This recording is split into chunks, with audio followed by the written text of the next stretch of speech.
መሰለ ሰሞኑን የፌዴሬሽን ምክር ቤትና የምርጫ ቦርድ ስላሳለፏቸው ውሳኔዎች አቋሞቻችሁን በመግለጫም በተለያዩ አጋጣሚዎችም ገልጻችኋል። ወደሱ ለመመለስ አይደለም ግን ስምረት ጉዳዩን ወደ ፍርድ ቤት የመውሰዱን ነገር እንዴት ነው የተገነዘባችሁት? በዚህ ጉዳይ የእነዚህን ፍርድ ቤቶች ስልጣንና ህጋዊነት ትቀበላላችሁ? በዚህ ጉዳይ አሁን ላይ የምትወከሉበት አቋም ምንድን ነው? ዋናው ጉዳይ ይሄን ነው። ሶም በዚህ አውድ ወደ ፍርድ ቤት ነገሩ መወሰዱ እንዴት ነው የተመለከታችሁት? ኦኬ ስለዚህ ከዚህ በመነሳትም ማየት ይችላል፣ በተለያዩ መንገዶችም ማየት ይችላል።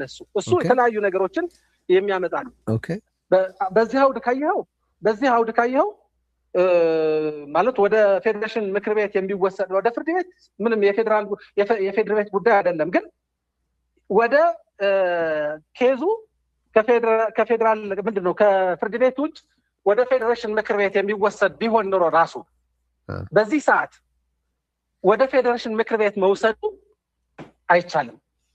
ምክንያቱ ክልሉ የፌዴሬሽኑ ሜምበር መሆን አለበት። መጀመሪያ ህገ መንግስታዊ ምንድነው ኮንስቲቱሽናል ሪስቶሬሽኑን ማረጋገጥ አለበት። ወደ ህገ መንግስታዊ ስርዓቱን ክልሉ እንደተመለሰ ማረጋገጥ አለበት። አሁን ያለን የሚያስተሳስረንና የምንጠቀመው የፕሪቶሪያ ስምምነት ነው።